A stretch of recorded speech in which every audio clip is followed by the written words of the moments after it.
சமீபத்தில் நெல்லையில் நடந்த சுர்ஜித்தோட ஆணவ கொலை சம்பந்தமாக கமலஹாசன் சார் ஒரு கருத்து சொல்லியிருந்தாரு. இதை பார்த்து உண்மையில் நான் மிரண்டு போயிட்டேன். எவ்வளோ அழகான ஒரு கருத்தை சொல்லியிருக்காரு. இதை ஏன் பல தலைவர்கள் பின்பற்ற மாட்றாங்க அப்படின்னு நினச்சி ரொம்ப பிரமிப்பாயிட்டேன். அவ்வளோ அழகான கருத்துங்க. அது என்னன்னு கேட்டிங்கன்னா, ஜாதி தான் நம்மளோட முதல் எதிரி. அதை ஒழிச்சிட்டோம் அப்படின்னாலே நம்ம நாட்டில் ஆணவ கொலை, கொலை, ஜாதி கலவரங்கள்லாம் நடக்காது.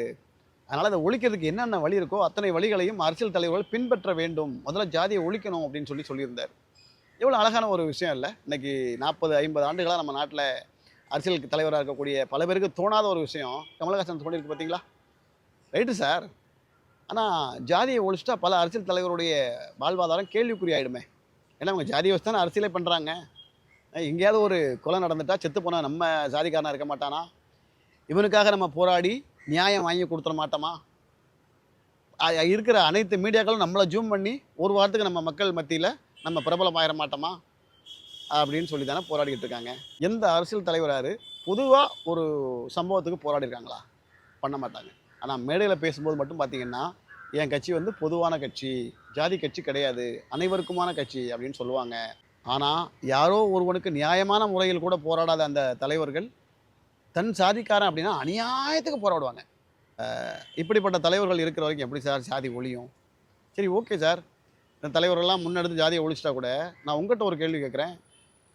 உங்கள் பொண்ணு சகோதரி ஸ்ருதிஹாசன் அவர்கள் வந்து ஒரு மாற்று சமூகத்தின் இளைஞர். அதாவது நீங்கள் இன்றைக்கி எந்த சமூகத்துக்காக குரல் கொடுத்தீங்களோ அதே சமூகத்தில் உள்ள இளைஞர் ஒருத்தர், அதாவது வசதியோட, வேலை வாய்ப்போட, சொந்த வீரோடு இருக்கக்கூடிய ஒரு இளைஞரை லவ் பண்ணுறேன் அப்படின்னு வந்து நின்னா நீங்கள் உடனே கல்யாணம் பண்ணி வச்சுருவீங்களா சார்? சொல்லுங்கள். ஏன் உங்களுக்கு ஒரு சட்டம், எங்களுக்கு ஒரு சட்டமா? இன்றைக்கி ரசிகராக இருக்கக்கூடியவனும் சரி, இல்லை நண்பராக இருக்கக்கூடியவனும் சரி, உங்கள்கிட்ட வந்து கை கொடுத்தா கூட உடனே போய் வாஷ் பேஷனில் போய் கையை கழுவுறாள் நீங்கள். அப்படி இருக்கும்போது நீங்கள் எப்படி சார் வந்து ஜாதி ஒழிப்பை பற்றி பேசலாம்? இது நியாயமா? மேடைக்கு 1000 பேசுவீங்க, ஆனால் நிஜ வாழ்க்கையில் சினிமாவில் நடிங்க சார், நிஜத்தில் நடிக்காதீங்க. ஒரு பிள்ளையை பெற்று வளர்த்து ஆளாக்கி படிக்க வச்சு அதுக்கு இந்த ட்ரெஸ் போட்டால் நல்லா இருக்குமா, அந்த ட்ரெஸ் போட்டால் நல்லா இருக்குமா, அந்த காலேஜில் சேர்க்கலாமா, இந்த காலேஜில் சேர்க்கலாமா, இந்த மாதிரி கார் வாங்கி கொடுக்கலாமா, இப்படி கற்பனையோடு வளர்க்கக்கூடிய பெற்றோருக்கு யாருக்கு கல்யாணம் பண்ணி கொடுக்கணும்னு தெரியாத முட்டாளாவா சார் இருப்பாங்க?